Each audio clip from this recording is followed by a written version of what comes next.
Hush hush. Fly away, you Gothic birds. Your spell has gnawed my wit and rotten all that I remember. Fly away, I now deem you an illusion. You are no more than fog of desires, more I seek you, more you blur my clear sight. My longing of you and my ever-renovating utopia is naught but a dream of fool. Oh you! Run away, you have wronged me enough.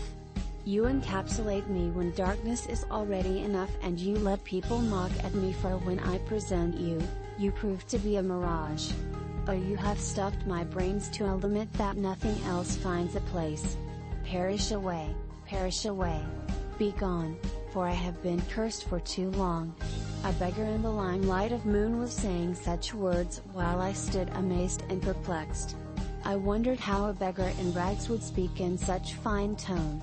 Out of curiosity, I approached him and asked, "Oh sir, how are you and what are you longing for?" He stared me strangely and said, "Be gone, for what you hear is not my word but that of my possessor." At the sound of what I heard, my curiosity was poisoned with some dark fear, and I could not sustain its spell in that late hour of night. I almost started running away while I heard a bleak crack of laughter that fueled the fear that invaded me, and my pace grew faster. Next day I woke up in the little town of Warrah, where I had come to for winter vacations. I was still filled with the weirdness of the old man. So after having breakfast, I went out to find him again in clear sunlight. I searched every corner and street of the little town, but to no avail. Warrah was a small town, where every people knew every other.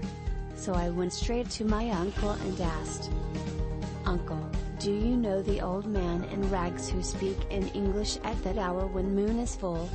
He laughed at it and said, "My dear, yes, that poor old beggar's had come to our town many years ago.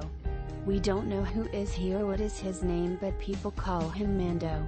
He usually sits near the gateway of this town, and there is no benefit for you to seek, for he speaks to none save himself." I thanked him and moved towards the gateway.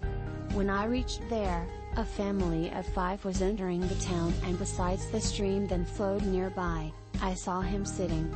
I approached him, but the closing distance didn't distract him. He was murmuring, five more. Yes, 5. Sure. I sat down at a distance, for the fear had still not fainted well. I intended to strike a conversation but could not get a clue, how. So after long hours of patience, I shouted loud, "Hear, O sky, for the water that you long for flows beneath my feet." That subtle try to provoke him, but he was unmoved, as was a big stone near me. The time was passing by and I could hear his same murmur continually. I tried again and whispered loud enough that he may hear me, "Who shall have me? O earth, O sky?" Nothing happened, as my whisper was absorbed in the mist of air. I waited, and I don't know why. As the sun was about to run out of fuel, I sensed a change in the tone and murmur. He was now saying, "Hush hush," and jerking his hands as if he was flying some birds away. His tone grew grave and anguish filled his face. Then after a moment or so, his murmur ceased, and so did his hands. The sun was about to fall, and I departed, as I feared the arrival of his Gothic possessor. I could not sleep that night. I wondered why did the old man reply me at my first encounter, and to whom or what he was saying hush, hush? The mystery was now rooted deep in me, and I could not find a clue. I, however, started sitting beside him and would retire when sun got tired. After all my sittings, I noticed one peculiar thing in him though. He would count people coming in and out of town, and when there wasn't any, he would count the pebbles that he always had in his lap. A week passed by and then another, but for me, I was still at the same point of strangeness as I was at my first encounter. Although people had told me many things about him. Some said, he is a sorcerer, and some called him saint. Some deemed him a rich businessman who was struck with a huge loss, and some portrayed him a true lover that was betrayed. But I knew such speculations were only rumors. I had been patient enough, and my time to depart was near, but I could not help my wits. One day I was sitting beside him that I noticed that he did not murmur the whole day.